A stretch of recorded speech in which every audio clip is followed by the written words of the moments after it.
So this is the plans for this Thursday and Friday, being, what day is today? So 18th and 19th. So this is the plans for the 18th and 19th out here. First off, I think I got some good news. On the way over here, I happened to see a truck that looked like it was a tree trimmer, and went by, and indeed they were doing some work on a tree, and they had a chipper and they were chipping it up in about 3 blocks from here. So I stopped, gave him the card, talked to him, and so we should have at least another load of wood chips, and he may put it over here closer, so I don't have to use the side-by-side this time. So we learn as we go. But I told him, you know, I'll take the load he's got now, and if they've got more, I'll take every load I can possibly get. So we may have a load of wood chips to spread out tomorrow. Otherwise, the rice hulls, we did 1 bag yesterday or last week, so we can cut these. Here's the front of it. Had to find the front of it, but anyway, we can cut these open, and once they're cut open, they're fairly easy to get out. So we'll be using that to do more mulching, as much as we can do. And if we don't have a place on top of a row, then we'll put it on between the rows, but we got the wood chips going. What we do when we put it on top of the row, first thing is put a layer down. There's actually nothing planted here. There's grass coming up. We'll talk about that in a second. Put that down, and then I will lightly till that in as an amendment, which in this case would also help a little bit with some of this grass.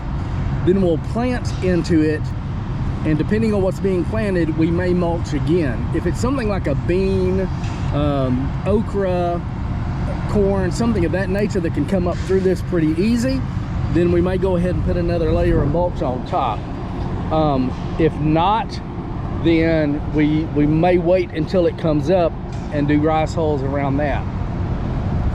We are planted up to row 7, so I'm thinking Thursday and Friday, if we have enough people and stuff, we can do 8, 9, 10, 11, 12, and 11 and 12 are these 2 short ones. I'll bring some kind of seed, something we can plant. If there are not flower seeds to be planted, we'll set aside. We may take about 3 different blocks and kind of block them off specifically for flowers, for pollinators and predators. I want to make sure and leave some holes so we can get some of those interspersed in with all our other stuff. So for the most part, it's going to be probably more wood chips, planting 2 or 3 beds if possible. I brought 2 cattle panels out. I'm going to leave them out here, and I'll bring the T-posts and stuff. We'll put the cattle panels, go ahead and erect those, and those can be used for tomatoes, cucumbers, or something of that nature. If we decide we need more cattle panels, then we can bring more out here. So wheelbarrows, shovels for digging, 1 or 2 shovels for digging out the rice hulls to put in the wheelbarrow, maybe a rake, kind of a yard rake, not a leaf rake, so that if we till it up to plant it, we've got a rake to kind of level that off, and then depending on how we plant it, maybe cover the seeds. We'll put up at least 2 of the cattle panels, and then if we've got enough time and enough people, then some of these other areas, I hope to get to where the point we don't need to use a hoe, but we may need to use a hoe just to kind of knock some of this grass down before it gets ahead of us too far. As far as putting out the wood chips, this is the area. So we've got some here, and I want to put more eventually, but this northern part is where we can focus on getting the wood chips out in these pathways and fill this in. I may or may not have a tarp or some landscaping fabric. I'm kind of tending towards the landscaping fabric right now. I've got some rolls of that, and if I bring some of those out, then whether it's that end or whether it's over here, we may put some landscape fabric over the rows, just again to help suppress the grass and the weeds until we have time to get to them to plant them.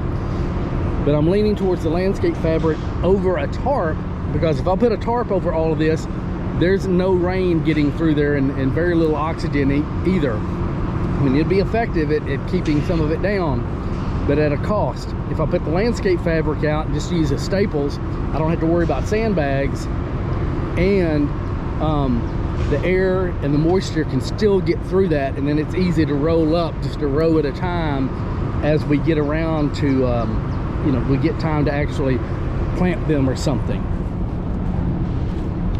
The only other thing to note is if somebody wants to do some hoeing and some weeding, these last two little rows here on the west side, kind of the southwest corner, you may see some stuff coming up on that. Don't hoe or get rid of this. This is another little experiment for kind of cover cropping or whatever.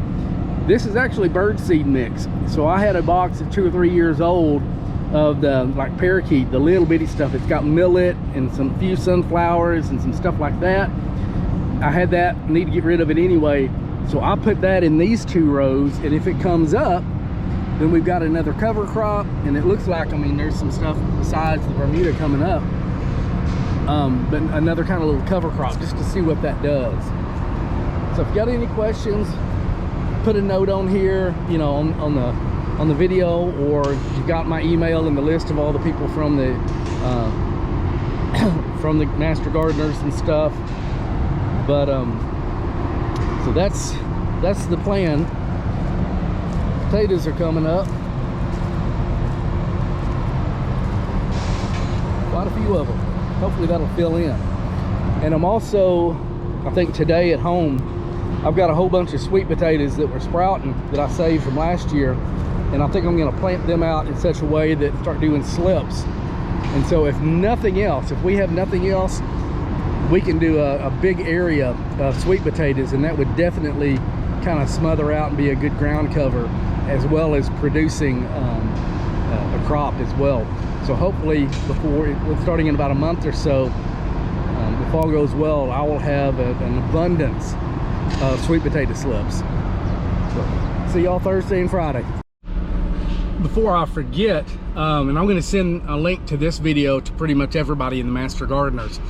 I'm also planning on bringing out some biochar, and so we'll if you've never seen, or you want like a really quick brief introduction to biochar and compost extracts, not a compost tea, but a compost extract, I'm going to try to have the stuff out, and on at least one of these rows we'll put out a little bit more biochar and some compost extract.